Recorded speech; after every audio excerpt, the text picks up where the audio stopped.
Hello friends, আজকে আমি আবার চলে এসেছি নতুন আর একটা রেসিপি নিয়ে।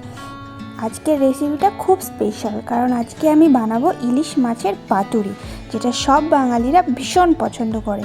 তো চলো বেশি দেরি না করে শুরু করা যাক। আর যারা আজ নতুন আমার ফেসবুক পেজে, প্লিজ আমার পেজটাকে ফলো করে দিও আর আমার ইউটিউব চ্যানেলটাকে সাবস্ক্রাইব করে দিও। তো চলো শুরু করা যাক।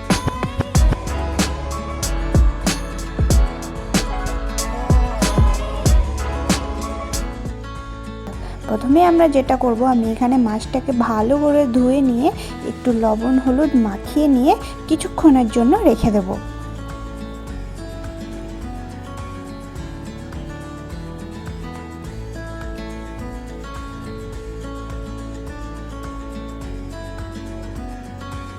এরপর আমরা কিছুটা পরিমাণে সর্ষে, লাল সর্ষে, কিছুটা পরিমাণ সাদা সর্ষে, 8-10টা কাঁচা লঙ্কা, কোয়া ছাড়ানো রসুন নিয়ে ভালো করে পেস্ট করে নেব।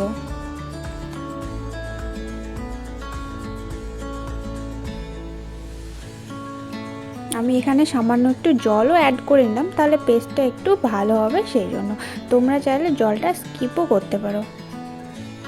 এরপরে সেই বানানো পেস্টটা আমি মাছের ওপরে দিয়ে ভালো করে মাছটাকে ম্যারিনেট করে কিছুক্ষণের জন্য সাইডে রেখে দেব।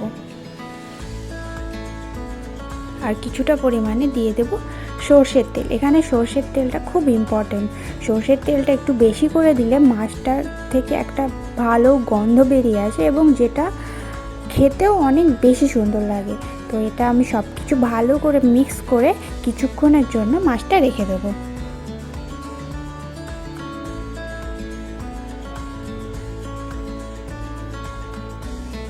তো এখানে আমি নিয়ে নিয়েছি কলা পাতা। এই কলা পাতাটা আমি আগে ভালো করে ধুয়ে মুছে জল মুছিয়ে নিয়েছি। এরপর এর মধ্যে একটা করে মাছ দিয়ে ভালো করে ফোল্ড করে সুতো দিয়ে বেঁধে নেব। এইভাবে সব মাছগুলোই আমি বেঁধে রেখে দেব।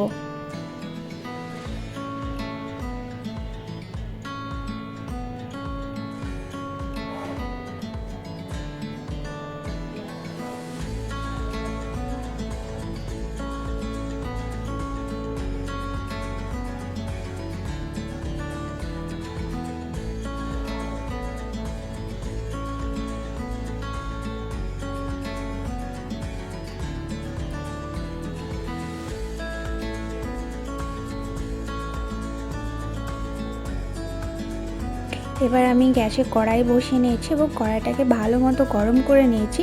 এরপর এখানে দিয়ে দেব অনেক অনেক করে সর্ষের তেল। সর্ষের তেলটা গরম হয়ে এলে একটা একটা করে মাছ আস্তে আস্তে আমি এটাতে ছেড়ে দেব।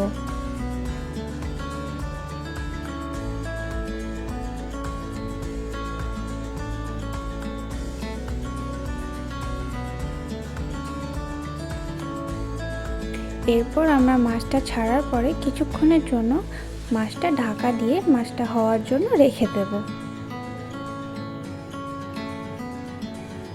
এরপর আমরা ঢাকাটা উঠিয়ে মাছটাকে উল্টিয়ে দেব।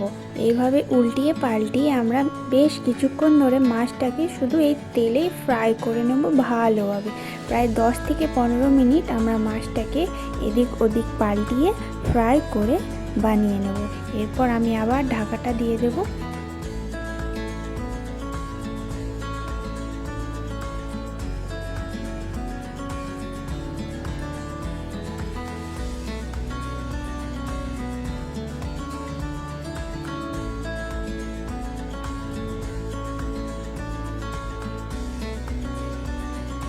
এখানে আমি গ্যাসটাকে একদম লো ফ্লেমে রেখে দিয়েছি, যেন মাছটা বেশ ভেতর থেকে সেদ্ধ হয় এবং সফট হয়ে যায় এবং খেতেও যেন ভীষণ টেস্টি হয়। হাই ফ্লেমে রাখলে ওপরের যে পাতাটা আছে সেটা পুড়ে যাওয়ার সম্ভাবনা থাকে, তখন ওটা থেকে একটা কড়া ভাব চলে আসে, যেটার জন্য আমি একদম লো ফ্লেমে মাছটাকে অনেকক্ষণ ধরে উল্টিয়ে পাল্টিয়ে রান্না করেছি। এই তো আমাদের রেডি হয়ে গেল ইলিশ মাছের পাতুরি, যেটা আমরা বাঙালিরা ভীষণ পছন্দ করি। তোমরা বাড়িতে ট্রাই করতে পারো এবং আমাকে কমেন্টে জানিও তোমাদের কেমন লেগেছে। তো নেক্সট আবার দেখা হবে নতুন আর একটা ভিডিও নিয়ে। ততক্ষণ তোমরা সবাই ভালো থেকো, সুস্থ থেকো। বাই।